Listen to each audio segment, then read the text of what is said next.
Colin.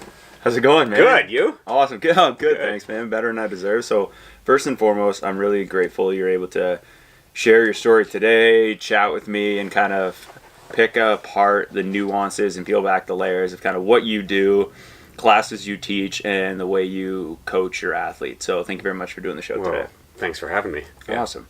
So, now take us through kind of your transition leaving post-secondary school to kind of where we are now, and then we can go back through it full circle, if you don't mind. So leaving Laurentian, 1994, I did not know what I wanted to do, but I had finished university. Having spent the better part of that last 4 years focused on triathlons, at least in my, my passion. Right, along with I was a graduate of the Outdoor Adventure Leadership Program. Nice. So I had to figure out what I was going to do. I applied to be a cop. They didn't take me. No, why is that? I was young. I mean, they were frank with me. I mean, most people getting in to become a police officer are a little older and more experienced than a mid-late first 20s. Year graduate. That makes sense. So then I took a course, professional fitness and lifestyle consultant.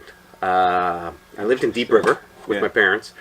Bus to Ottawa every Tuesday, meet Dr. Glenn Kenny, and I would go through the course with him to become a professional fitness and lifestyle consultant. I think I wanted to work in a gym.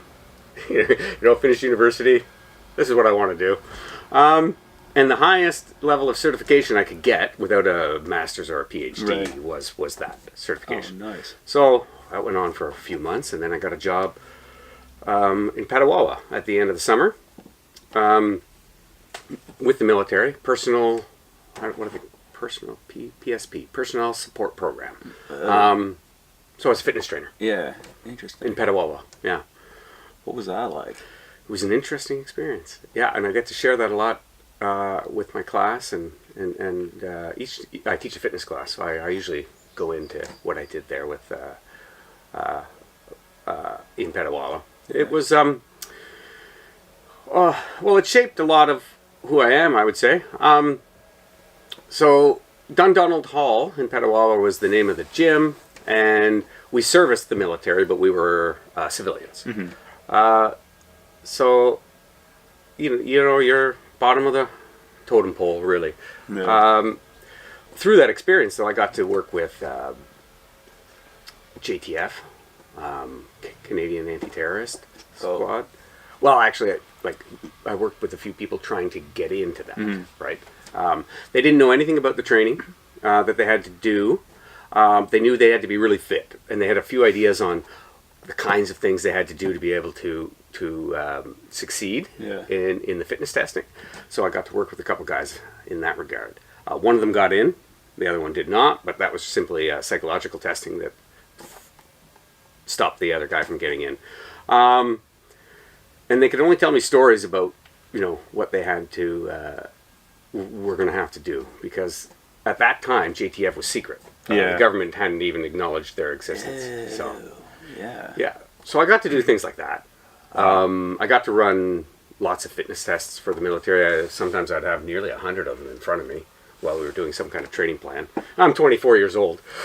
That was kind of intimidating. They'd throw you into a boxer-sized class. I'm like, okay. A little overwhelmed? At times. But at other times it was right up my alley. I helped a few of them through marathons. I was developing programs for these people. The coolest experience from, other than working with these two guys to qualify for JTF, I was I ran a seminar for the military Ironman.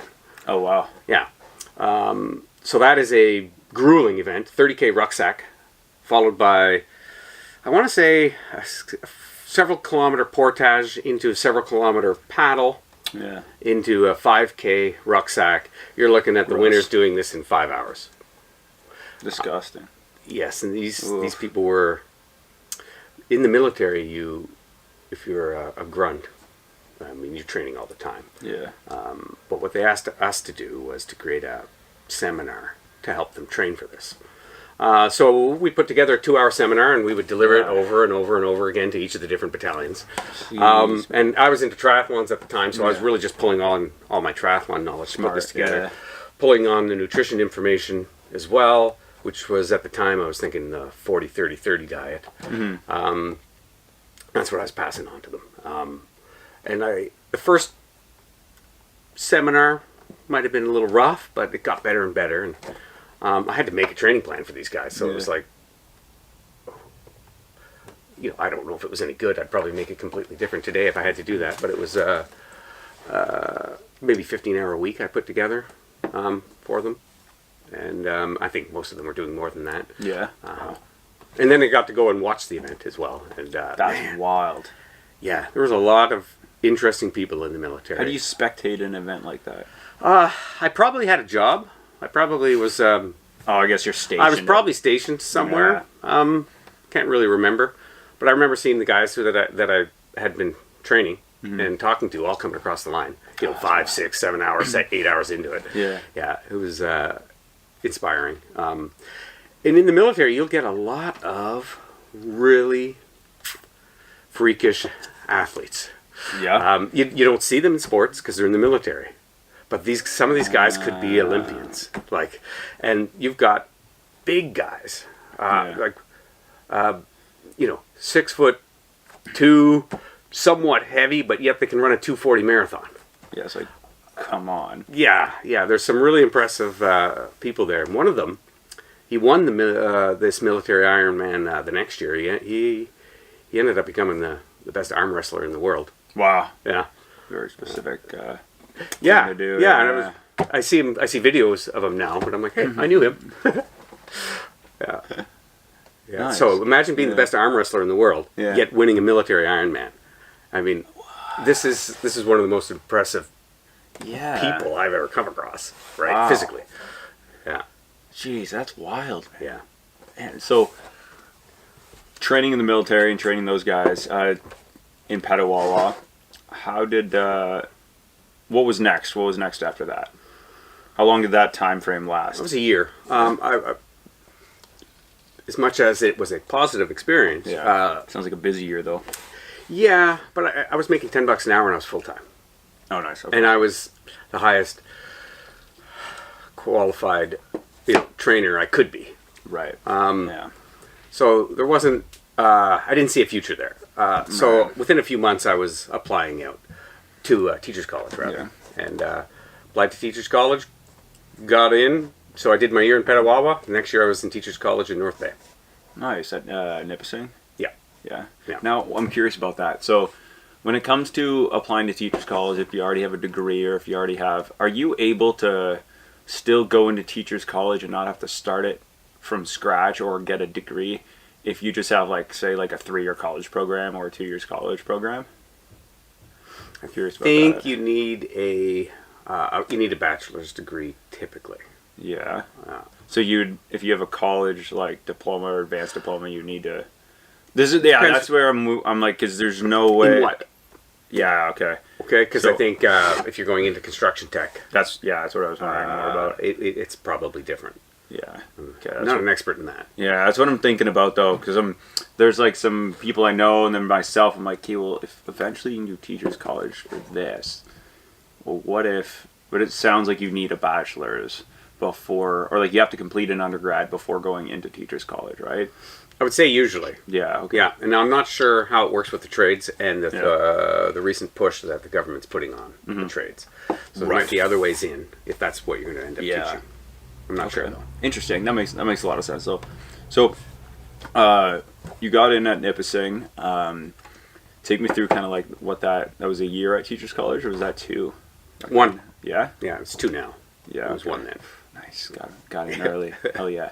So, what was that year like? What happened there that kind of brought you to Sudbury, or did you transition out into take me through that? Well, it was fun. I think I had finished Laurentian, and I didn't feel like I had a good time at Laurentian in my last year. I was working too hard. You sound like 90% of the people I know who've gone there. Yeah. Well, it was more that I was working too hard. Oh, okay. Yeah. And so you grind and you grind and you grind, and then it's over. That's right. Yeah. And I went to teachers college thinking I knew I wanted to be there. I had just spent a year in Petawawa, but I was also thinking I'm going to have a good time, right?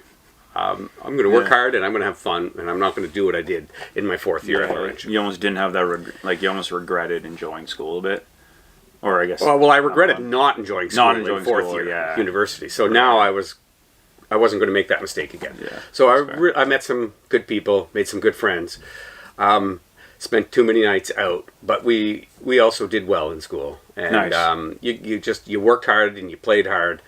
There is a balance for everybody listening and watching. There is a balance. Yeah. You can do one and do the other. You can get good grades and have a lot of fun doing it.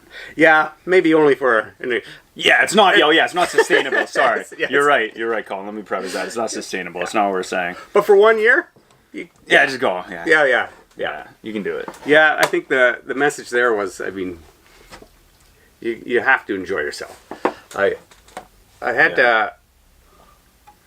acquaintances in university who worked really hard, but come Thursday and Friday, or maybe it was Friday and Saturday, they played really hard. But then the rest of the time, they were grinding. Yeah, but they made a point. Friday and Saturday. These guys, nice. They had great marks, man, but they partied hard. Nice. Yeah. So you need that. I think who was I talking about this? But you need a balance when it comes to that kind of thing, and I almost found it's better if you, and I like that what you're saying your acquaintance did, or your friend, where he there was intention behind why he was doing it, and it was like, hey, I'm gonna actually enjoy, because then I can let loose, instead of like, ooh, I need to do both, I need to do one, but then, oh, well, what about this? It's like, excuse me, no, just do this, and then once I get to this day and this day, it's like, from this time to this time, my focus is this, and then I can refocus. I almost find it helps your brain like just circle back and focus in on what the actual goal is, because I don't think it's that sustainable to go like to healthy even. I just stay that focused and locked in, and then it almost, because then we get burnout, and then people just start getting miserable.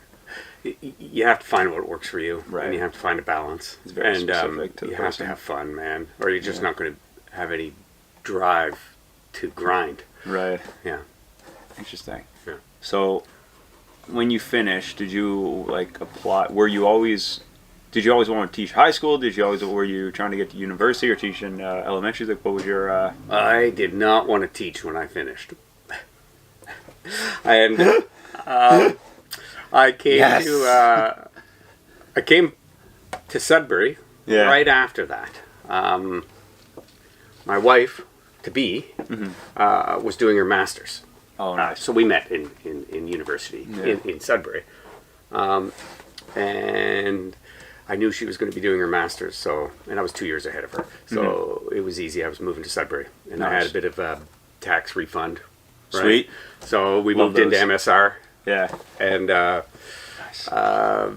walked around with her all summer long, thinking, what am I going to do with my life? I was working at Foot Locker. I was a lifeguard throughout the summer just to make some money. And I didn't want to teach. But there was almost nothing else I could do. Or at least that I could come up with in a short term. Yeah, for sure. So I was applying around, and especially at the end of August, I was throwing out all the applications and going to all the schools and saying, I'm available. This is who I am. Yeah. Right. Right. Did you, in that summer lifeguarding, do you have any, anything that stood out during the job? Like, I guess what I'm asking is, did you have any, ridiculous incidents or? No. No? Pretty boring. Yeah. There are other hit or miss. Yeah. It's lifeguard. Mostly miss. I lifeguarded in Petawawa as well. I can't say I ever had an interesting story. No, it was always pretty easy, which is probably preferable. Yeah, I would say so. You? Yeah, so I almost asked that question so I can, because I think you get a kick out of what happened to me. So when I was lifeguarding in Ottawa, it was my second last year working there at this pool, and I was teaching an adult swim lesson on a Thursday at 7:30, right? Whatever. Actually, that's exactly what it was. And I had this guy I was teaching, there's level 1, so very beginner, afraid of water, and then there's level 2s, which is they can float and do all that stuff, and they can swim, but their technique is sloppy. So I was teaching those people. And I remember this guy got out after like doing 2 or 3 lengths of the pool, right? Their back was like, hey, I don't feel well. And I'm like, okay, like just get out, like sit on the side. If it gets worse, let me know. Go back to teaching. 5 or 6 minutes later, I look over, he collapses. Heart attack. Bro. So he has a heart attack in front of us. I'm like yelling for my buddy to get me the first aid kit. I'm like running over. We do our whole thing. And then like right as I'm like yelling at my other guy in the water to like get out and call 911, I hear a scream, which is like the woman in the class is her like buddy's wife. And I'm like, oh no. So she gets out, she starts screaming. She's a bigger woman. Oh no. So it's like the 1 or 2 smaller lifeguards are like having a battle to get her away, and then the other guy's on the phone, and the other one's like dealing with like getting our boss. So then luckily our boss came in, they were able to like shield and like get her eventually out of the room and stuff. And then like the bystanders kind of stood back, but then, luckily there was like a lot of us, like there was maybe 5 people on the team there. So he ended up living, but basically what happened, like the next week, he came back to the pool or something, was like, hey, which one of you guys like broke my sternum?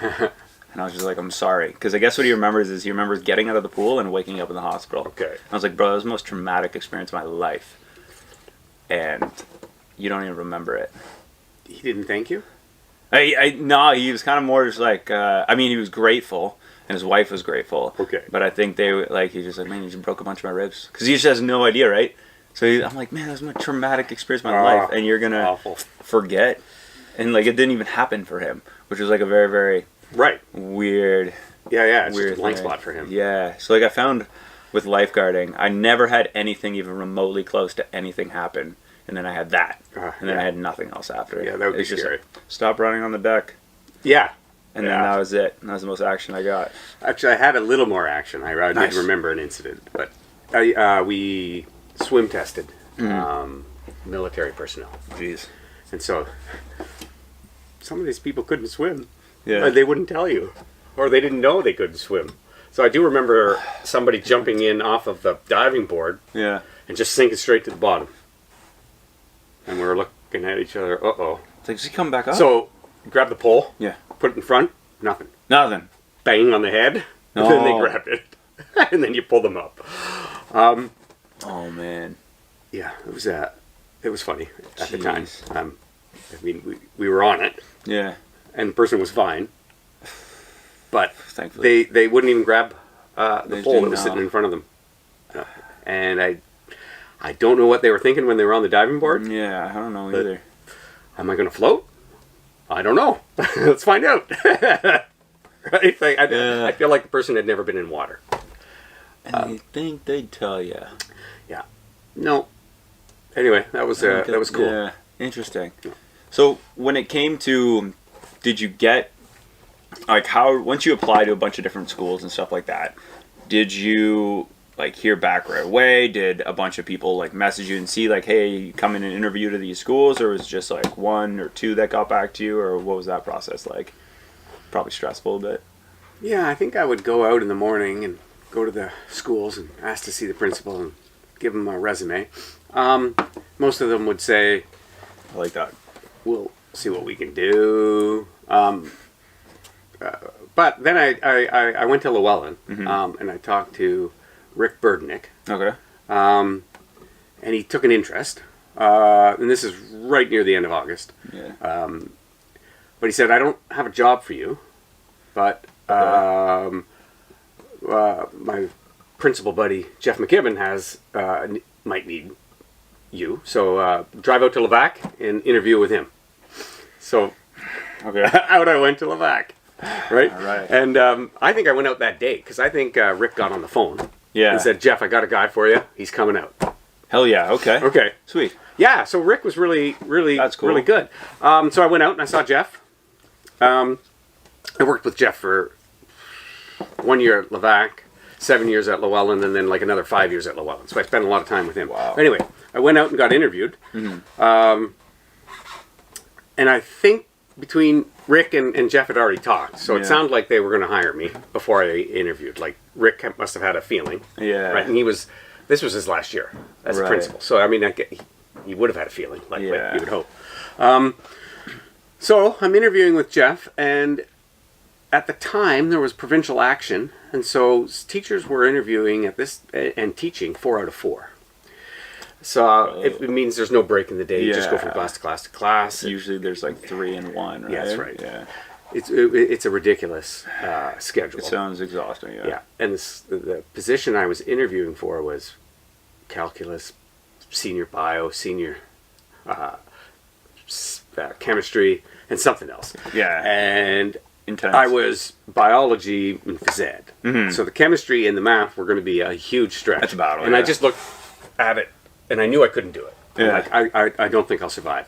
And I saw on his timetable, it's funny, Levac had 200 students. So every teacher's schedule and what he needed was written out on like a page this big behind him. So here I'm interviewing him, and I could see his positions that he's got. Yeah, and you're like, I could fit there, but not. I don't want to do that. But you almost have so to cherry pick what you want to do. Almost. Well, he was interviewing me for the science one because he thought I could do it, and Right. I said I can't do that, but I could do that job.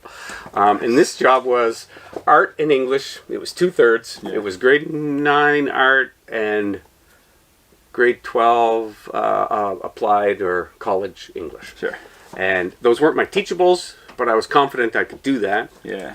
And within minutes, he's walking me around the school. Perfect. And I'm thinking, wow. Nice. He didn't say I was hired, Yeah, but but he's it's showing me like, around the I don't school, know, and give I'm me a getting a tour. good vibe. Yeah. So, yeah. Jeez, man, that's awesome. Then, funny thing was, Jeff offered me the job, and then Rick Burdnick called me and said, I've got a job for you at Llewellyn. And I'm like, well, that sounds better. I'd rather be in town than out of Yeah, town. substantially closer And, to family. And I told Jeff, I called Jeff back. Yeah. Rick offered me a job, and Jeff was, I offered you the job first. You're coming to Levac. I'll see you Monday. Okay. So I went to Levac. I don't even know if he could do that. But No, I don't think it matters. yeah. I think he was just like, no, I'll make the choice for you. Yeah. that's So, hilarious. but it turned out to be the best decision. Yeah? Yes, yes. Jeff was a great guy to work for. Levac was an amazing year. Met a lot of amazing people. We had a great time. That was the last year that they had a high school as well. Wow. So okay. it was on the chopping blocks. They were closing a lot of schools in those years. Then I went to Lively, and then, sorry, it wasn't Rick's last year. Rick did 2 more years. Okay. Then Rick hired me.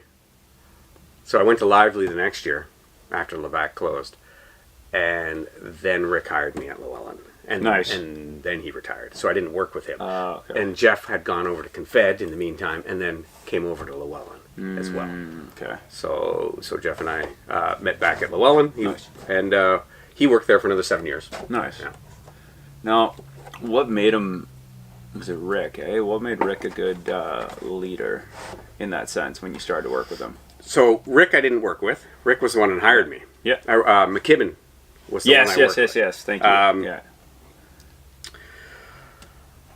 What made him a good leader? Lots of praise. If you were passionate about something, he could recognize that, and he just asked how he could help and let you go. Oh, nice. Right on. Right? He's kind of supportive all around. Yeah, absolutely. Yeah. Nice. Okay, sweet. Did you so starting at Llewellyn, what year was this? 2002. Roughly. Okay. So now you've been there for a minute, right? A little bit. A little bit. Yeah. I don't want to say wild. No, so you've been there for a bit. Ever. I'm sure it might feel like that at times. I was pretty much the youngest guy on staff when I got there, and I'm pretty much the oldest, one of the oldest now. They've remodeled the building 3 to 7 times. What I'm curious is, so this one I'm really interested in knowing your answer to, but over the course of the years you've worked at Llewellyn or in high school in general, would you say it's harder to be a teacher in high school now or easier? Because I know, like, yes, there's a lot more experience, but I think like it's more corrupt with certain, like with media and stuff like that, and kids and stuff like that. Like, I don't know what you're able to do and not do as much of anymore. So That's a I'm hard curious. question to answer. Yeah. It's possibly time. both. so I can go over what's easier. Classroom management when I started was extremely challenging. So I remember teaching grade 12 English, right, in my first year. And thankfully I had somebody to set me up and show me how to do that. Nice. But it was a challenging group. Yeah. Lots of behavior problems. So lots of talking back, lots of challenging. But I mean, I looked like I was their age. Right. Yeah. And I was totally new, so I wasn't confident, and I think the students will sense that. Oh yeah. Yeah. So it was stressful. Yeah. There were many days I came home not liking my job when I first started. And my good buddy, who was like the top of our class at Nipissing, we talked at Christmas. It's like, Colin, this is shit. I hate this. And I'm like, yeah, me too. But I think it was because it was our first year and we were just learning, and I was up till 11 every night. I only had 2 classes, and yet I'm up till 11 every night making lesson plans. Yeah. The kids were hard to manage. Yeah. I didn't have the skills. I was learning. So yeah, it was stressful. And I think most people go through that in most jobs, right? When you start out, there's a learning curve. And you don't know the people yet. You don't really know what you're doing. So you're figuring it out. Anyways, it was tough. I still, to this day, say it was a great year. But I would say it took me about half a year to figure it out and find my groove. So the classroom management really is what I was talking about, was challenging. Today, if I walked into that class, that same class, there would be potentially no classroom management to deal with, especially with a senior group. Yeah. Because when I walk in, they wouldn't be throwing paper or spitballs or trying to jump out the window. What would they be doing exactly?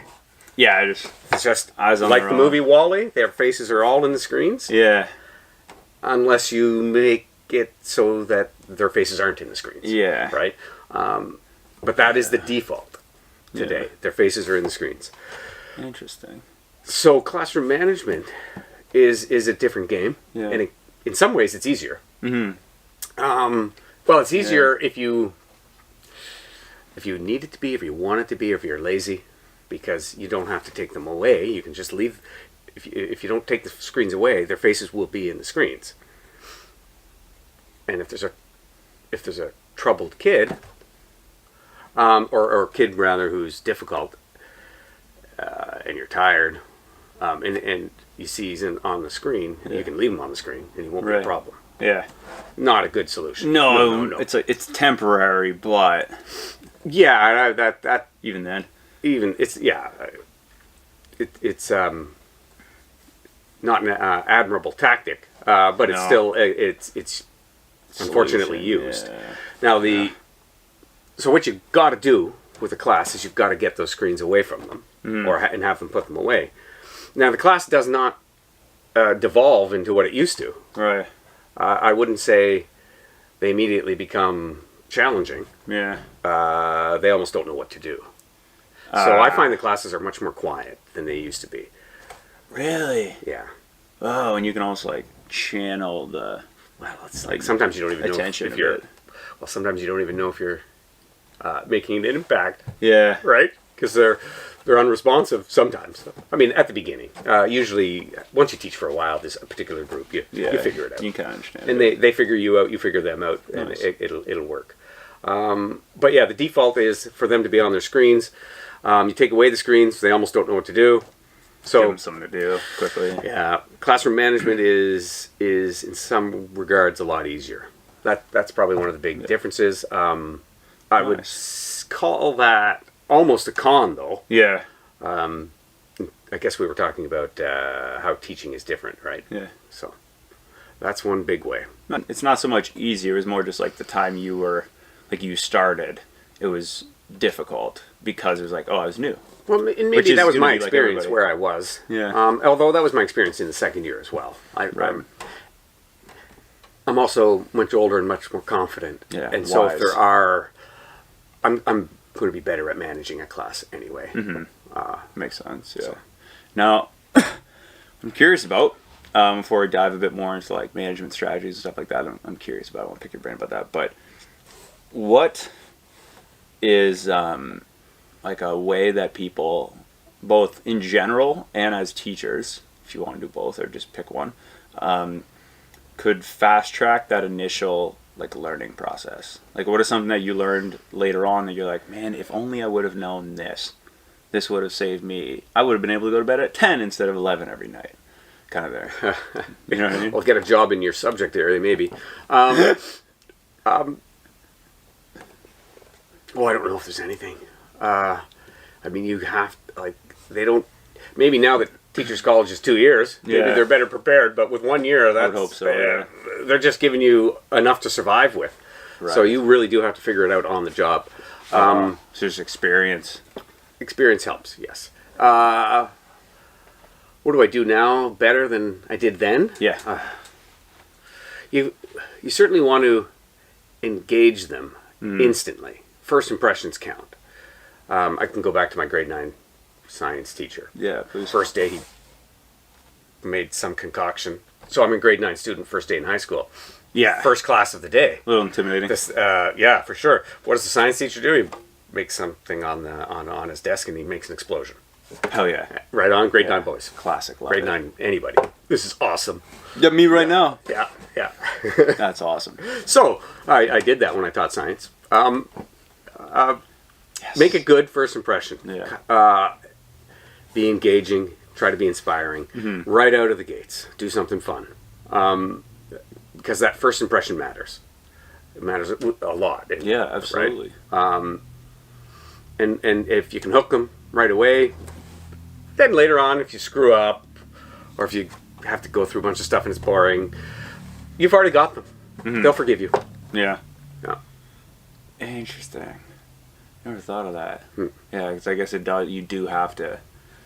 Like, yeah, I was wondering, like, how do you hook them into management? But I guess it's starting off strong and then building that, right? Just building like a relationship with them, essentially. Yes, In theory. absolutely. Yeah, and you know what? Sometimes I haven't been very good at this, but you know, those get to know you games and stuff. Yeah. They're valuable. Don't never underestimate that stuff. Because No. it puts them on the spot, makes them talk about themselves, and Yeah. you have to learn their names anyway. Right. It takes them out of So- their comfort zone a little bit. Yeah. I used to do those a lot at summer camp, and man, But what's engaging in one class is not necessarily going to be engaging in another class, and it depends what the material you're working with. So if you just Right. sit back and put a lot of thought into that first week, right? yeah, set the tone. Yeah, but try to engage them. Right. Interesting. Yeah. Smart. It'll usually go well. Yeah. Perfect. And I don't teach particularly difficult classes to get engaged in. I'm not a math teacher. I'm a Right. fitness teacher. I'm an exercise science teacher. Right. Yeah. It's pretty easy to find stuff. Yeah. I actually, with the fitness class, I show them a fitness test that they're going to be doing the next day. So Oh. I don't know that I'm almost scaring them, but there's emotion involved with Yeah. that, right? And so I find it doesn't necessarily have to be something that inspiring necessarily. Right. It's something scary is probably just as good. Yeah. Did you? I was told about this. Like, what's this fitness test you do? Like, it's Oh well, there's a few. yeah. Do you have like a 1 mile 100 push-ups? Oh yeah, okay, Murph. Yeah, Murph. Thank you. That's with my fitness class. Yeah. I decided to come up. That's I needed disgusting. a challenge. I needed Yeah. a challenge to finish with, yeah. and something to build them towards. The 100 pull-ups is just. Have you done it? I've done 100 pull-ups, but I've never done like the whole system of the Murphs. Yeah, I was talking to a buddy about that recently, and I was like, yeah. He's telling me about it, and I was like, oof. I was like, yeah, it sounds. I mean, it definitely sounds tough. Like, it doesn't sound like a cakewalk It's at all. been one of the better things I've brought in, Really? especially for a fitness class. I used to, I think, Miners Mayhem.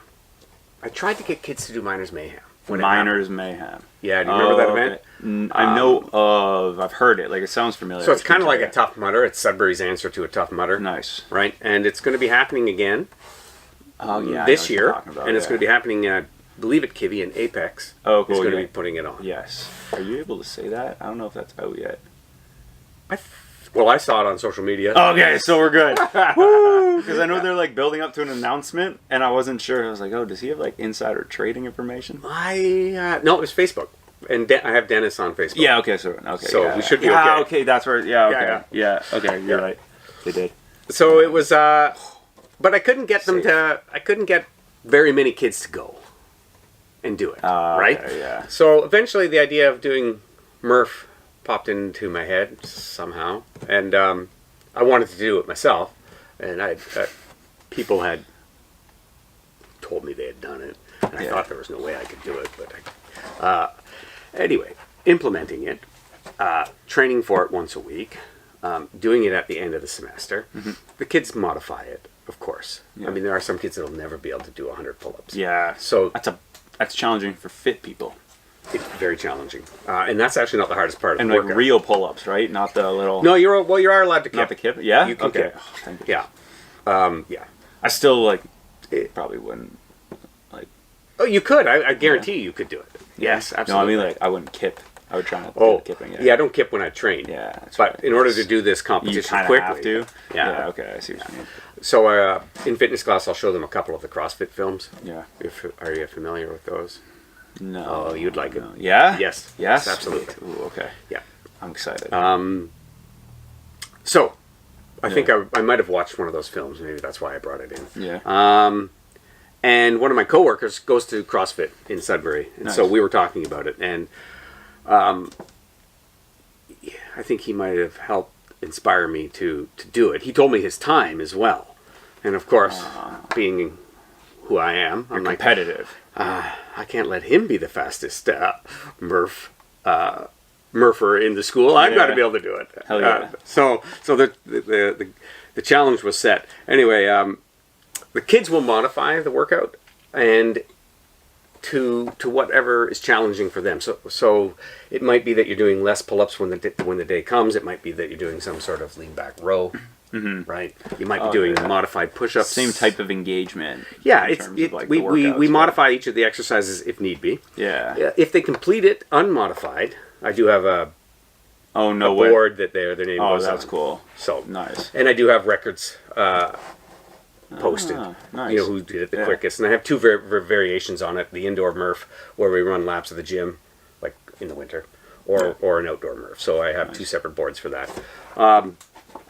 Right before the pandemic, I did my first one. So it's a mile for your listeners, 100 pull-ups, 200 push-ups, 300 squats, and then a mile run. Yeah, nice. Okay, bodyweight squats, I guess. Yeah. Bodyweight squats, yeah. 90 degrees on the legs, chest to ground for push-ups, and the pull-ups you're allowed to kip. Right. Nice. The best way to do it would be 20 sets of 5, 10, and 15. Yeah, that makes sense. Yeah. Yeah. So you do the mile run, and then you get through those 20 sets as fast as you can, and then you do the mile run. Mm-hmm. I have had a lot of students complete it. Not initially. Nobody was completing it initially. No, it's about other than myself and the other teacher were on the board as having completed it, and it was there to provide a carrot to the other students. Yeah, right. Like we can do this. Yeah. Nice. And eventually they started to be able to do it. Nice. Right? You lay the challenge there, and eventually somebody does it. And then once somebody does it, others believe they can do it. And then they start being able to do it. But anyway, I did it 2019 in December. I knew I was fit.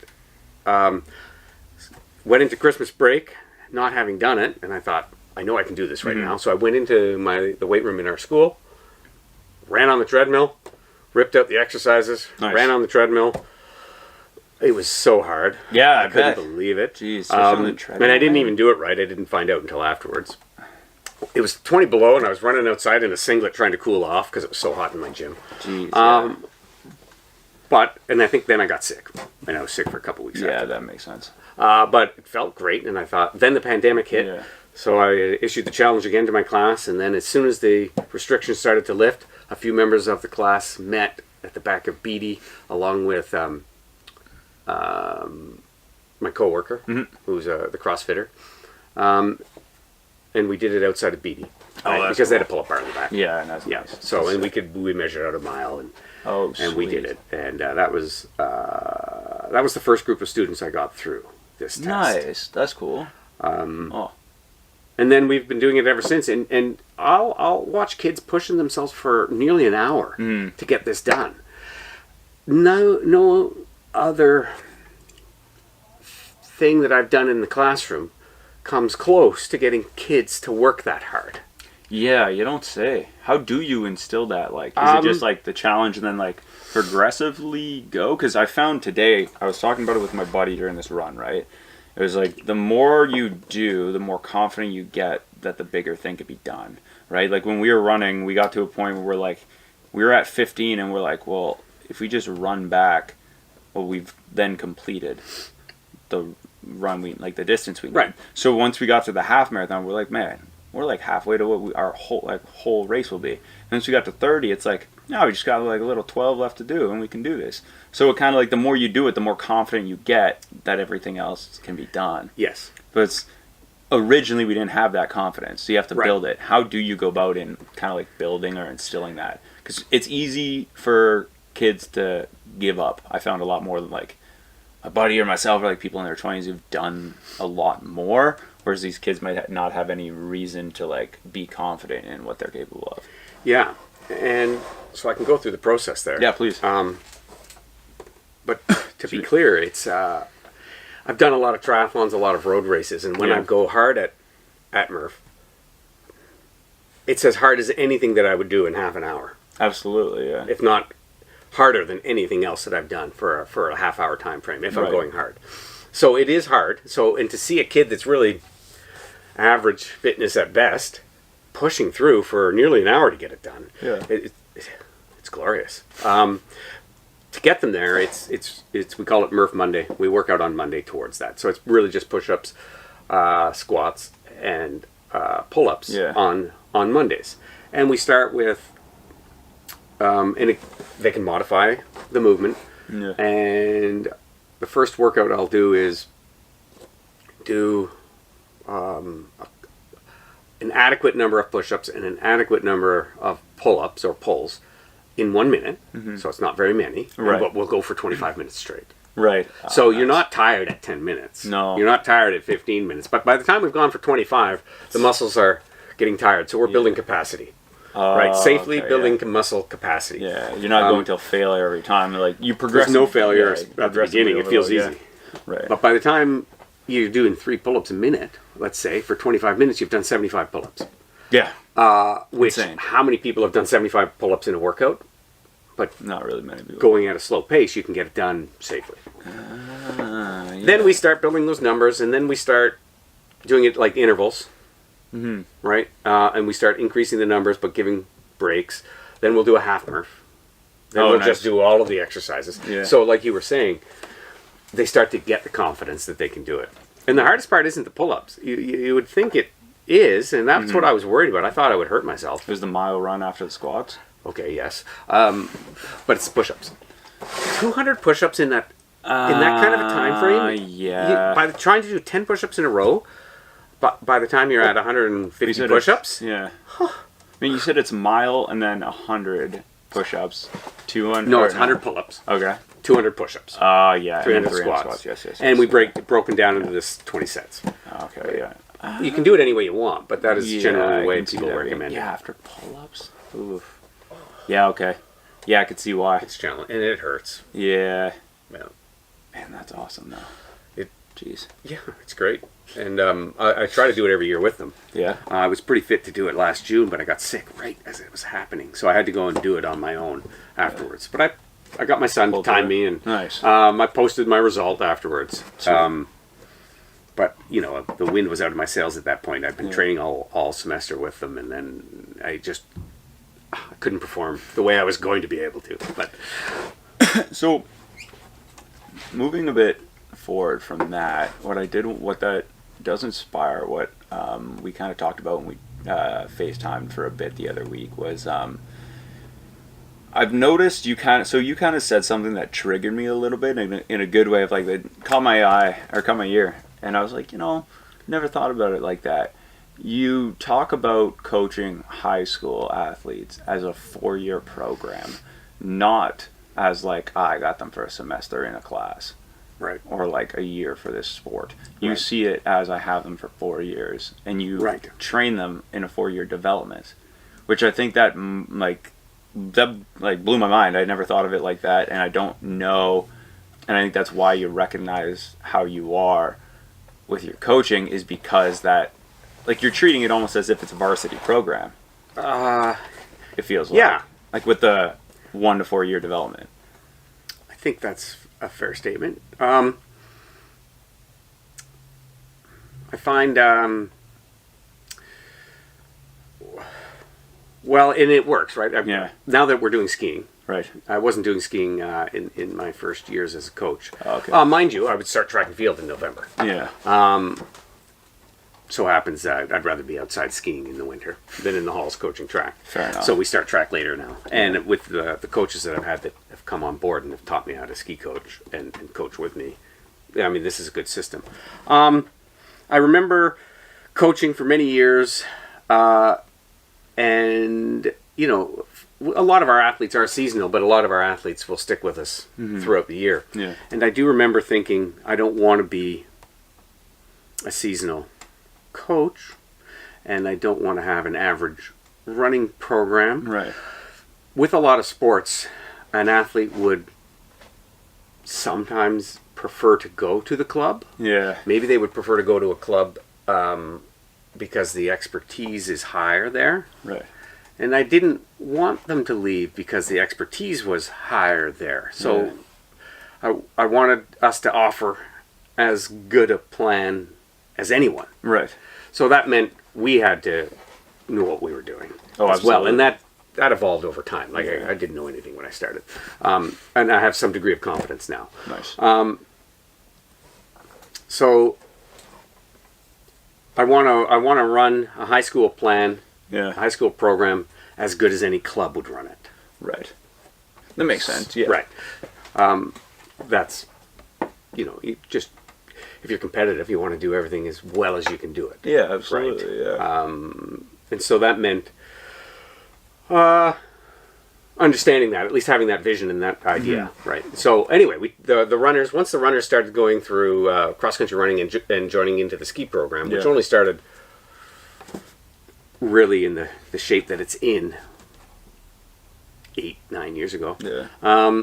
Anyways, those athletes go through the running, go through the skiing, join us in track and field, and we run a summer program. Okay.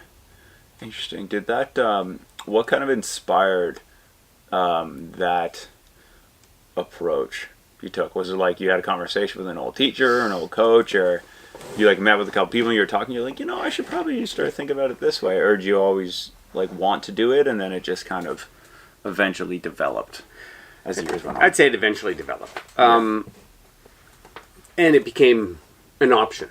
I have Neil Phipps has been coaching with me for 10 years. Amazing, yeah. Yeah, which blew my mind when he mentioned that. It was 10 years. He's provided a lot of stability, I would say. And it was often I was coaching, say, hurdles in track season. Right. And the distance runners, I just have to give them a workout. Yeah, Right. And so because some years our coaching staff was thin, so I was neglecting. I always knew I was neglecting athletes. Yeah. Right. And some of our hardest working athletes, but I was all tied up with the sprinters, which was where I wanted to be at the time too. Yeah. Make no mistake. Yeah. It does. Anyways, Neil provided stability there. Nice. Amazing. And then shout out to him. Oh yeah. Oh, absolutely. Yeah. And then the summer planning, I can't. Oh well, sometimes I'm gone. Anyway, between Neil and I, we're always around. One of us is around in the summer, so that provides continuity throughout the summer for our athletes. Yeah. Nice. So with that, I've noticed too, and I want to kind of touch on last summer. So when I almost wanted to. This is where I actually first like went on my radar to do the show. I think you'll get a kick out of this. It was when like 3 of your students ran past me in the beaten, and I was like, what the. These guys are like levitating as they move past me, and I'm like, because I'm no slouch, and like I didn't train as much as I've been training now, but still like 5:05 for like kilometers. I'm like, 5:20. I'm like, all right, we're moving, right? Like, it's not For slow. sure you are, yeah. It's not slow at all. But I was in front of them too. That was my least favorite part. But anyway, so then I go by, and then I was like, hey, all these kids are moving. It's like, where do they train? It's like, oh, at Llewellyn, they got this program that they're doing. And I'm like, man, who's running that show over there? And then it's you, right? So you and Neil, right? Essentially. Yeah, and there's others. There's others, absolutely. Yeah. So hearing that and seeing that, I was like, it was really cool to witness kind of the development of that, and then seeing how actual progress can be made in kids, and then see how like that can kind of shape them into becoming like adult athletes and student athletes and stuff. But I'm wondering, how do you help them balance being like an athlete, because there's a lot of focus that has to go into that, but also being a student. And then we talked about earlier as well, if you I'm curious, balancing also like the having fun aspect too, because like I know it takes commitment to work to achieve those athletic goals. I know it takes work and commitment to achieve those academic goals, but then it's like, well, where's the balance of like, all right, we want to have fun, because 4 years I don't want to burn out. The having fun part's easy. Yeah, I think. Yeah, I guess so. It's a multi-grade Yeah. co-ed peer group. Multi-grade co-ed peer group. Right. Yeah. If you're on, okay. a lot of the times you pick a team, it's a bunch of boys in grade 9, and that's your team. Yeah. Yeah. Well, this is what we do is quite a bit different than that, right? Mm-hmm. So they could be grade 9s, they could be grade 10s, they could be grade 12s, and there's boys and girls there. So most of the time, I find that dynamic, the fun takes care of itself. I guess so. Okay. We have a bunch of different. Yeah, and we do certain things that they like. I mean, I figured out things that they like, and so you do more of it. Yeah. Right. Friday workouts through the winter has always been a favorite. Nice. Meet on the 3rd floor. All kinds and just grind it out. Right. Mm-hmm. All kinds of training things that I rely on that work in the hallway. Right. And then music's playing. Everybody's working hard. Mm-hmm. We eat afterwards. Nice. We socialize. It's a great time. For the first few years I did that, like starting around 2003 or 2004, I might have only had 4 people, but I was looking for the workout myself, so it was easy. I was going to be there either way. Right. 1 person and I'm there. 30 people and I was there. Yeah. Because I am working out with them. Right. I don't know what I'll do when I can't do that, but right now I still can. So, yeah, we're not focused on that, right? Yeah. Hell yeah. Nice. And it grew over the years. Mm-hmm. So eventually, some Fridays, 40 kids upstairs. But for the first several years, I had literally like 4. On a Friday, you'd meet and we would do our workout. Wow. We would have something to eat afterwards. Eventually, it sort of routinely became 10. Then it became 20, and then depending on the time of year, you could have 40 kids up there. Jeez. Yeah, so I really came to enjoy that workout myself, and I think it provided that HIIT workout for me, that high intensity workout, and helped keep me in shape. So. Nice. Do you have any like cool success stories of like student athletes you've had that have like you've met after the fact that have come back and like, hey, because of you, or even not if they haven't told you directly, but just having those relationships and then being able to see them 5-6 years down the road and seeing kind of what they've accomplished because of like the beginning of the hard work that kind of stemmed with that coaching. If you can think of a lot. Yeah? There's a lot. Making it difficult, I don't even know where to begin. I could talk about elite athletes that I've had and still in contact with, or people that... You can do a few, 1 or 2 of each that stand out. You know what? There's a kid that I was thinking about not too long ago. He was trouble in school, really. Yeah. Did lots of sports. Yeah. I'm not going to drop his name. Right. No, of course. but I remember him. Just grades wise didn't click, eh? Pardon me? Grades wise didn't click, eh? No, he was struggling, I would say, and he was a challenging personality. But he loved sports and he loved track. He was doing track with us. Possibly grade 11 or 12, I could just see the passion and the focus building, and he was so tuned in. Like, there are 100 kids on the track team, and he knew what everybody was doing, and he knew the times, and he knew what he needed to do, and he was working hard towards it. Like, he had bought in, he wanted it. Okay, so I could see him learning how to focus and work hard through sport. Yeah. Right? I think that's probably what sport does best. Yeah. It can teach you work ethic. Oh, absolutely. It can teach you to grind. Oh, yeah. Right? And it can give you some focus. And once you learn how to focus in one domain and work hard in one domain, yeah, you can kind of change. You can transfer it. Yeah, exactly. Well, years later, he's a PhD. Amazing. Who would have thought, right? And so when I found that out, good for him. Because I remember at the time recognizing it, going, "This is working for you. It here. You're learning how to work hard right now, and you've bought in, and you're loving this, and this is really good for you." Anyway, to find out years later he's a PhD, I thought that was fantastic. Yeah. And then I've had some wonderful experiences with some athletes that have gone on pretty far in their sport. Yeah.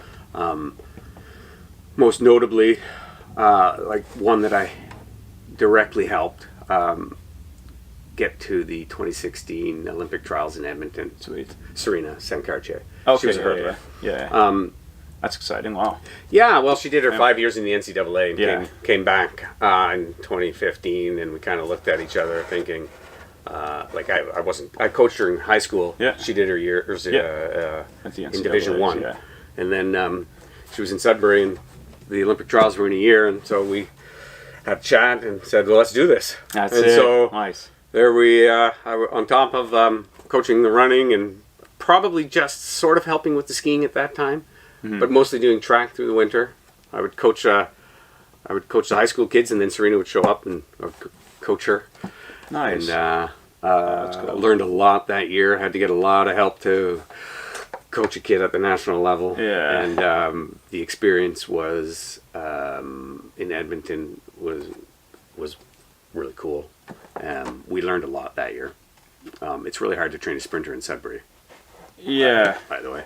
You don't say why? Just like resources? Yeah. Yeah. Long straight stretches that are hard to come by. Interesting. Right. So, while your competition is, Serena was training in a 60-meter haul, meaning she could blast it for 40 meters. Her competition, comparable athlete, is in Ottawa with a domed 400-meter track, 30-kilometer-an-hour treadmill. Yeah, I guess during the winter, yeah. Yeah, and then it was late. The track was late to get to be melted. Anyway, we had to travel a lot to race. Nonetheless, a really good experience for both of us. And I certainly became a much better coach as a result of going through that. What's something you picked up training her and with her and coaching that you're going to take forever and apply to your athletes that you didn't have before?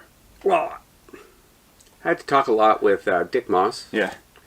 Because he's a higher level coach. Brian Risk out of North Bay is a high level coach. Yeah. These guys were guiding me. And I would sit down on every Sunday and pretty much spend 2 hours making a training program for her. Yeah. Right. And go, so every Sunday. Yeah. But you're thinking about it through the week. What has to be done? What's one of the next steps? What we can add, how's she feeling? Yeah. Absolutely. And I had kind of done this for myself when in my early 20s. I was reading and training myself, right? Self-taught. Anyways, the organization that I had around training plans, I suppose, for my teams improved exponentially through the course of that year. Yeah, so I think creating the individual plan, but what is important, and I think what was cool with what you just said too that stood out to me was you mentioned just reaching out to all these people and having these resources and people who are willing and helped you out through this process. I think that's cool because you managed to get a lot of really good information that was like, oh, now I can just apply this all to other people as well, right? And not so much as like, hey, I got a cookie cutter method, but more just I understand now how to apply it better to individual athletes. Sure. Yeah. Right. That's almost how it sounds. Yeah. Yeah, I think you're right. I mean, you have to know the basics. Yeah. Right? And you have to understand the methodologies. Right. But every athlete's different. And there's actually, like,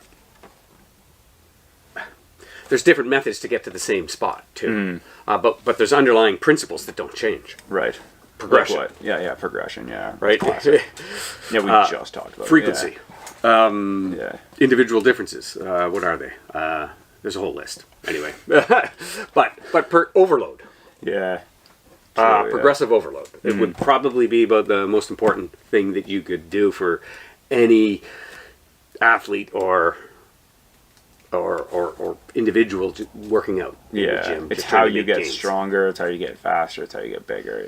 Can't keep doing the same thing and expect change, right? You have to stress that body out. Yeah, and you can't have to do it also progressively. max out every single day because that also won't help. Stress plus rest Yeah. equals growth. Yeah, that's the biggest thing. I think it's the recovery part too that gets ignored a lot. Yes. Right, because it's like, oh, less so today. Yeah, I think so. I think that the science now is more than come out and more than got its way around the Twitter sphere. Yeah. Right, but I think especially what I found too is like it takes confidence to take a day off. Yeah. Right. Like you have to be very confident, especially if you have a race coming up or a meet or a competition. It's like, no, I got to grind until that day comes, and then I'll just take the afternoon. It's like, I'll take it easy, and then it's like, well, you still went to the gym, and I was still doing it. Harder for the younger athlete. Yeah. Who thinks more is better, who's really driven. Right. I just had this conversation with an athlete yesterday. Amazing. Please take the weekend off. You're describing to me that you're run down. Yeah. Right? You're performing well, but you're run down. Yeah. Like chill out. Really smart, outside, really driven people sometimes really struggle with the day off. Yeah. Yeah. Yeah. It takes that confidence. And how do you build not so much that confidence because we went over that, but how do you build the discipline into young people? Because that is something that I know I have friends of mine that struggle with that. And now we're doing it you're doing it like 14, 15, 16, 17-year-olds? Sounds like more of a... 14 to 17? Yeah. Yeah. More of a battle. At the beginning, I think if you just make it fun. Or easier to commit to, I guess? Or easier to understand the goal, or... Well, you got to hook them first. Right. So they have to... Yeah. Because a lot of kids won't, especially right out of the gates in grade 9, they won't like the idea of working as hard as we're working. Right. So that's not going to be a reward. That's a detractor. Yeah. So fair. Critical mass helps. Yeah. So if you have enough people, like if I only had a few people on the team, it's really hard to get other people in doing the hard work that everyone else is doing. But if I've got a group, which we do now, and we didn't always, but with that group, and as long as we can maintain a group, you could the younger people will see the older people working hard. Now they may not like it at first, but there's some peer pressure to stay with the group. Right. And then once they see success, then the hook is in, right? Yeah. So but you have to get them to that point where they can work hard for a while and see success, and we don't always succeed. No, which it's okay. Yeah. But there's one thing that I saw from this video I watched. I can't remember for the life of me who said it, but they're like, it really depends on like environment and people you're around changes a lot, right? Yes. You said it right. If you are around people that aren't doing anything and whatever, you're all like none of the video games, but if you're all just being, I guess, lazy together, it's like, oh well, if you're the only guy out of your friends, like you're like, oh yeah, I'll do 100 push-ups a day, and then it's like, well, I don't know, I should go for a run. It's like, we know you're not going to, but if you're around a bunch of people and all of them are like, all right, yeah, let's get it, let's do 100, let's do the Murph challenge, let's do 100 push-ups, like 100 push-ups right now, let's go. Like, you're gonna be the only person sitting there not doing one. like doing it right, it's like eventually you're gonna fall too far behind. And I see where like, yeah, the peer pressure of like, okay, like let's all do it. You almost don't want to be left out, right? I wouldn't say like nobody's forcing you to do it, but yeah, you don't want to be left out, right?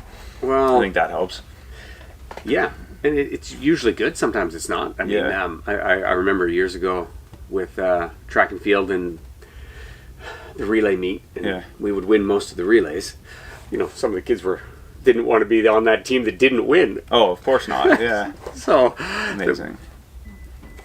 Maybe it's a positive pressure. I don't know. But being around a bunch of people that are working hard and seeing success, as long as you can stick around long enough, you're going to see success with that group as well. Right. Amazing. Yeah.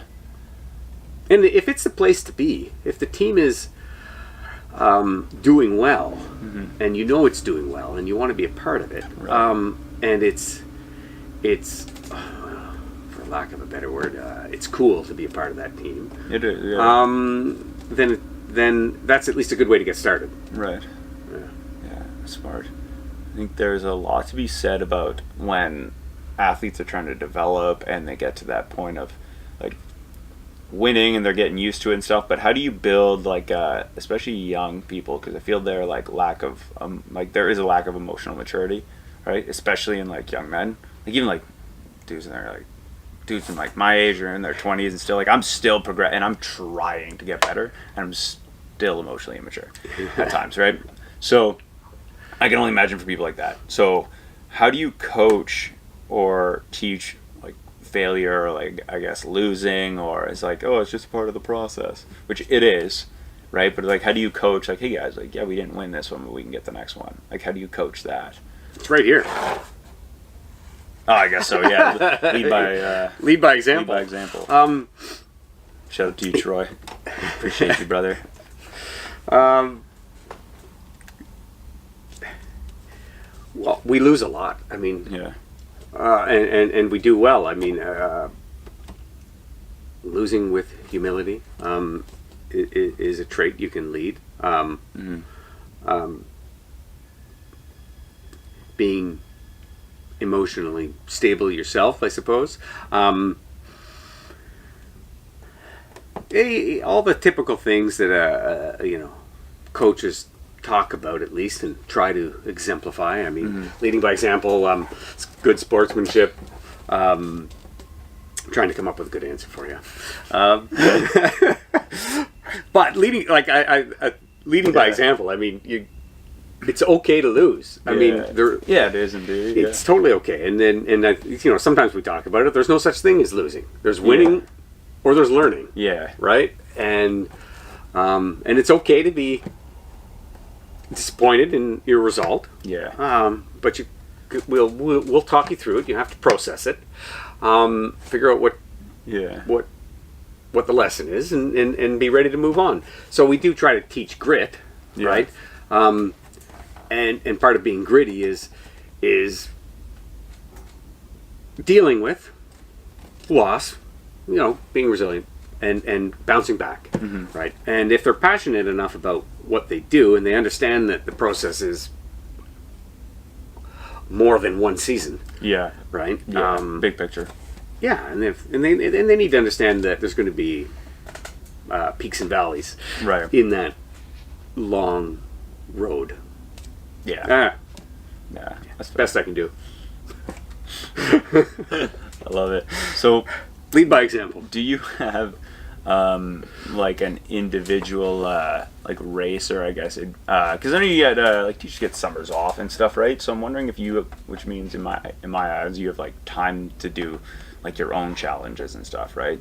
Do you have any that stand out that you've done, like any cool or interesting, like either like outdoor adventures you've done, or lots, like a couple that stand out, or really difficult ones that you persevered through?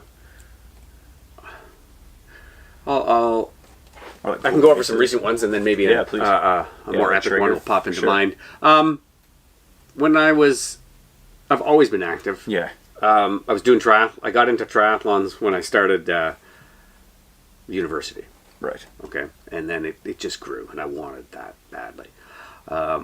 And then I've always been an outdoorsy guy, so if you can combine the two, that's pretty cool as well. Yeah.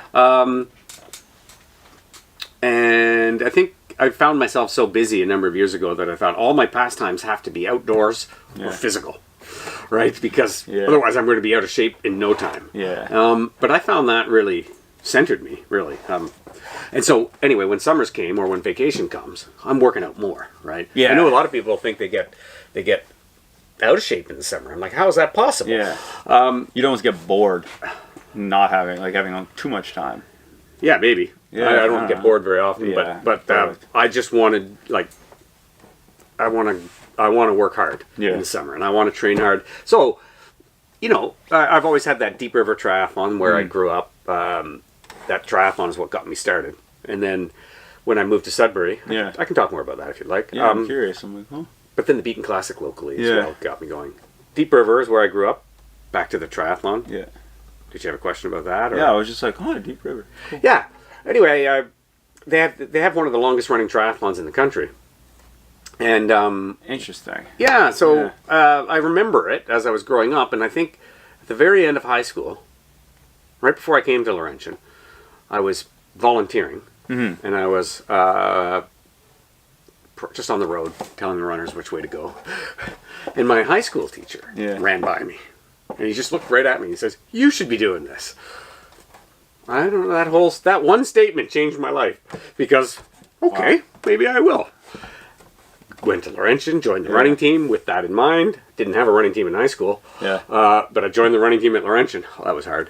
Then I learned how to swim, and I wasn't that great a swimmer, but I spent every day in the January in the pool. Got home in May and bought a bike, and then in August did the Deep River Triathlon, and I never looked back. Right, and that's where this whole journey into sports and endurance began for me. Really, Interesting. with that one line, "You should do this." You're like, oh, So I suppose, you know, Deep River Triathlon is I haven't done it in a few years, and it didn't happen for a few years there. I guess with COVID and everything. Moved to Sudbury though, and they had the Beacon Classic. Yeah. So that was a natural thing to get into. That's always such a fun event. I always find myself like wanting to, and I think this year I was telling somebody, I was like, you know, I want to go to more of these events and just like, not even so compete, but I like just support, right?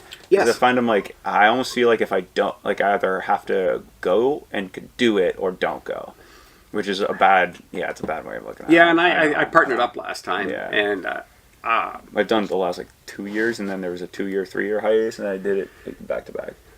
Ridiculous. This is disgusting. I did what was one? I did the back half. I don't know if you've done this half of it, but I did the paddle solo, and then I did the run. Yeah. It was disgusting.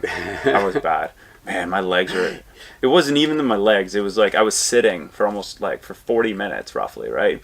And then I'm sitting for 40 minutes, and now I stand up and I have to sprint. And I was like, whoa. Well, yeah, in the old back, Beacon, when it used to be longer, run out of Laurentian. Yeah, I remember that. Right before the 12K run, I finished the paddle. Yeah. And the swim was longer. The swim was a mile. Yeah. And you had to run from Laurentian down to Laurentian Beach, swim the mile, back to Laurentian, get on your bike, do 30K. Jesus. Yeah. Yes. Then run back down to Laurentian Beach, do your 40-minute paddle. Yeah. Then start the 12K run. That was Gross. That was how I was introduced to it.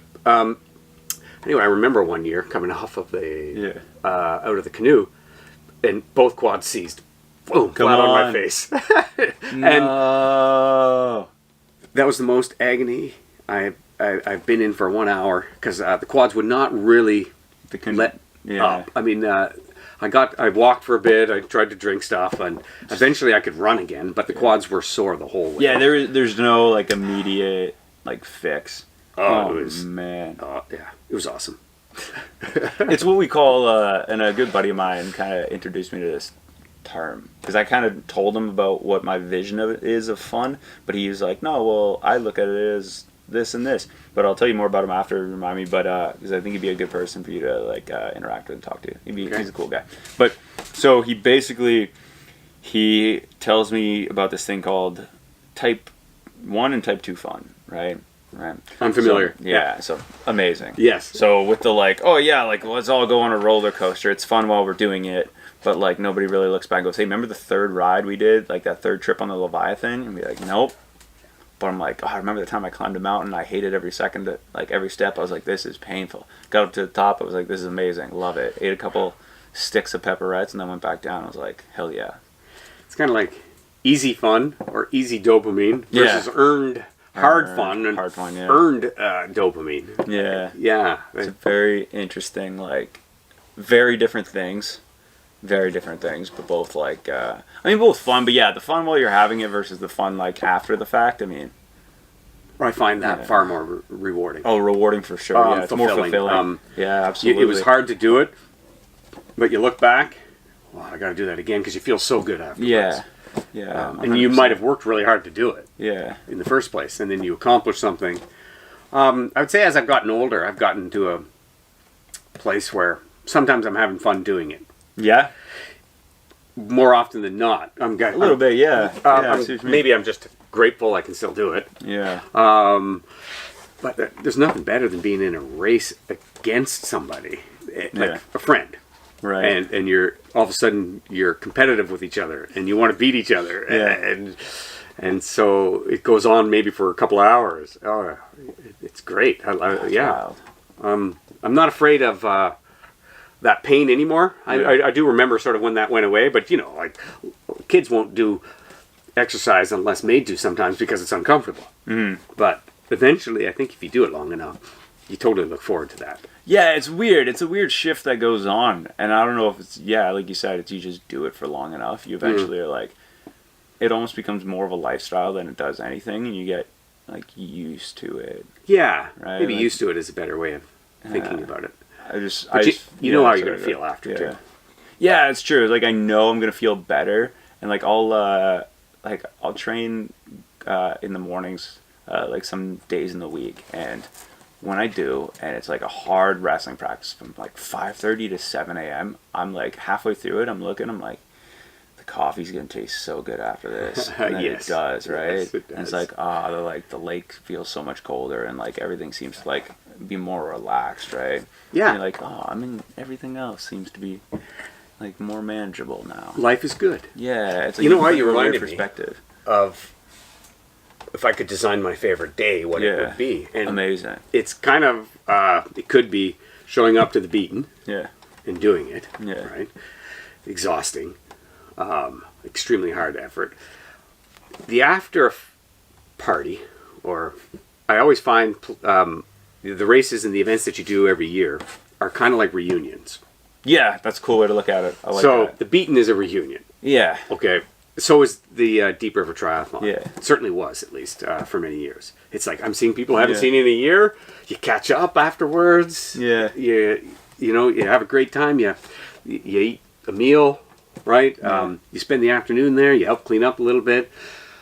And if it's a sunny day, even better. Oh, yeah. Then you go home. And if it's beautiful out, you're sitting, maybe if you're lucky, in front of a nice sunset, having a beer. Just relaxing. Right? Yeah. And it's like, that was the perfect day. Yeah. Like the effort, though, the early day effort. Yeah. They're combined with that sort of, with your community, with your friends, and then finishing it off, relaxing in some nice weather somewhere. That's it. That's the perfect day. Yeah. Yeah, I love that. And so I do look forward to it, and I do try to share that experience with other people, or let people know that that's what it can be. Yeah.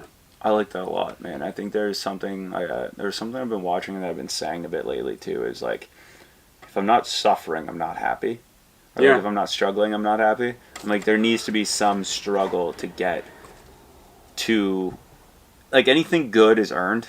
Yeah. Right? In my mind, like, I can't, like, it's very, very tough. And especially now, like, nobody really, like, even just to, like, oh man, what was that thing that guy said? Oh, okay, let's just Google it. Right? Like, our access to information right now is absurd.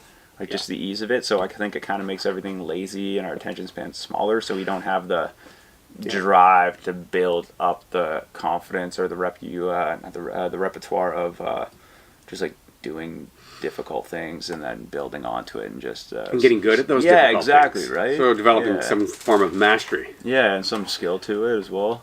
Yeah, well, if we're distracted, which I think we are, Yeah. you don't... It's easy to sit and scroll all morning, Very which... too easy, right? Right. But it's probably going to be 10 times more fulfilling and growth-inducing if you go out for a run or a paddle, Yeah. or something like that, or Yeah. and better yet, do it with somebody. Well, not always, actually. Yeah. Sometimes doing those things alone It's is nice by great. yourself sometimes, yeah. Yeah. For sure. Going to be way better in every possible way than watching TV or going through social media or Yeah. or whatever people do. Yeah, dude, I almost find myself, I almost get, like, feel guilty. Or, like, I feel a bit of, like, guilt. And, That's like, good. Resentment, right? When I'm like, oh, I've been on this fucking thing. It's like 9:30 on Saturday. I'm like, That's good. I gotta train. I gotta get my ass to the gym. I gotta do something. Yeah. That's how I felt. Yeah. Like I have to get outside and go see somebody. I'm feeling guilty Have when to I was do growing up something, watching yeah. TV. I always I don't watch TV during the day, Right. and I barely watch it as it is. But if I do, it's in the evening. Yeah, because it's, like, nice there's to an wind immediate down. guilt Yeah. to turning on the TV. You almost in the day. earn it when it's at the end of the day, right? Yeah. Yeah. It's like, I it's dark, take I'm an alone, hour. Yeah. I'm just whatever, chilling, who or- cares? Or there's a nice show that Yeah. you can watch with your family. Yeah, just be entertained. Yeah. Like like it's okay to do that. I have to earn that. Yeah, oh yeah. Yeah, you can't I almost have like almost a bit of a like towards people that don't have that. I have a bit of like ugh. Well, I a bit of understand. like it's not that. I was like, okay, it was funny. We were like 26 and a half like kilometers into this run, right, this morning. And I was looking, oh yeah, like we're right there. That's awesome. But like my buddy's in pain, I'm in pain. No, not so bad, right? But he goes, I remember looking at him and I was like, and like I could hear him kind of like getting frustrated. And I was like, dude, there are two types of people. There's people that say they're going to do something. There's people that say and do it. Yeah. Now we kind of get to decide. I'm like, dude, we're doing it. Like we just run the boardwalk and back, and then walk to my house. No big deal. I'm like, dude, we've done this hundreds of times. Yeah. 26 kilometers into this, we're like not even a fraction of like much further than half. Like we're not even close to like having like half of it left, and I'm like we're so much further than we like we're doing this. Like it's done, right? It's like let's just finish it. And so we ended up like relaxing, getting to the end of it, and everything started to like piece together. And it was like difficult, but now I'm like I feel like so much better. Maybe not physically right now, to be honest, but doesn't that feel? Oh, amazing! I love that feeling. Amazing. I did something hard and I'm exhausted. Yeah. Yeah. And it's like the water felt a bit more fresh, right? Yeah. The coffee tasted better. The beer will taste better. The beer tastes really good. Yeah, exactly. And Hopefully you're in the sun somewhere. yeah, I hope so too. Yeah. But yeah, so that's kind of what everything like looks like from that perspective. When I found like type 2 fun is very, very like it's the best type of fun. Yeah. So with my exercise science class, Yeah. you've reminded me of something. With my exercise science class, I have them read books. Yeah. So, and I have a library now, and they can pick or they can go find their own. Oh, cool. One of the books, Like that. more recent ones, and I haven't read it, but I've had a student read it and, Yeah. and do a presentation on it. Oh, cool. Do Hard Things That's cool. is the title of the book. Yeah. You're challenging me. Yeah. Magnus, Steve Magnus. Oh yeah. Okay. I like that you didn't Google that. Yeah. Let's go. He's the author of the book, Do Yeah. Hard Things. Love it. The book sounded like the presentation was amazing that Yeah. the student did, and I loved the concepts. I did watch his interview with Rich Roll as well. Yeah. Nice.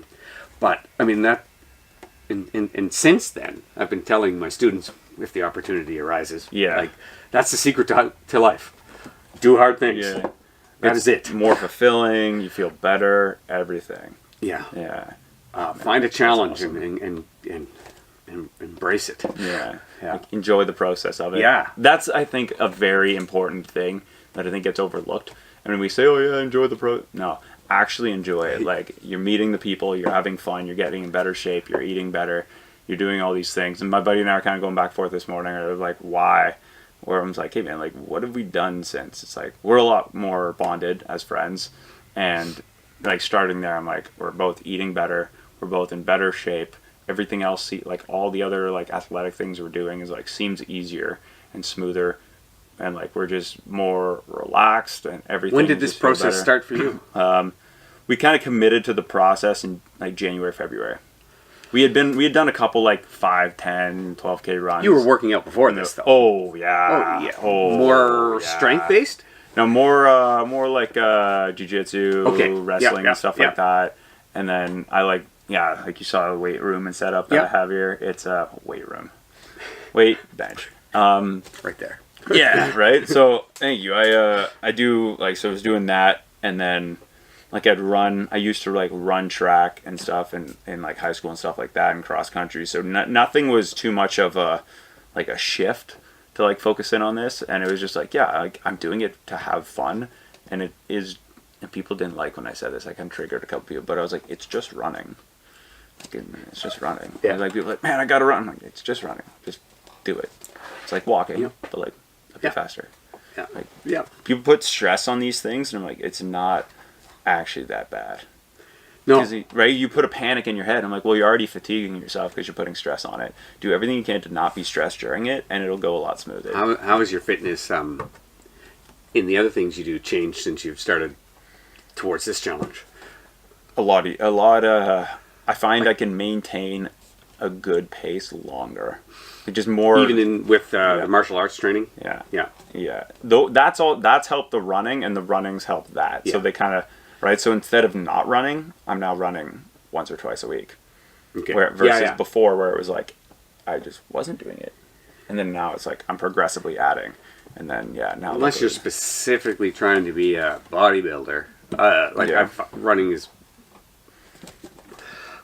great for everything. I find. I think running and then swimming. Swimming is one that I'm going to switch into after like the marathon ends. Just I think that's when I started doing it last summer. Yeah, exactly. Like less pounding, better for the joints and just mobility. And then just cardio is tough. Nobody thinks about the breathing. And then when you swim, it's like, oh crap, I have to time my breathing. And then once you get used to timing your breathing, then you do it and everything else seems easier. It's like, why do I have oxygen?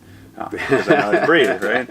So it's very fun. But do you have a kind of final overall message or anything you want to like leave or lesson that you've learned that you want to share before we call it quits today? Okay. Get passionate about something. Formulate a vision for yourself, right? Right. Because that vision will allow you to hopefully find passion within yourself, if the vision suits you, and that'll give you purpose, meaning, fulfillment. I mean, get a vision, get passionate, bring that everywhere you can, right? But you find something you really want to do. So do the hard work. That's what high school and post high school is all about. It's kind of about finding yourself. Right. So when you find yourself and go through the hard work of knowing what you're all about and what you want to do, and then you'll have that passion, and then you'll be able to do great things with it, I suppose, or lead a fulfilling life, or pass that passion on to others. That's all I got. I love it, Colin. Thank you very much for your time today. Thanks for chatting with me, and man. No, this has been great. Thank you very so much. You're natural at it. So. Well, thank you. Amazing. I was a little nervous. Yeah, that's all right. You did great. So thank you very much for doing the show. I really appreciate it. And man, thank you very much. That was very rich role of you. Thank you. Right on. Hell yeah.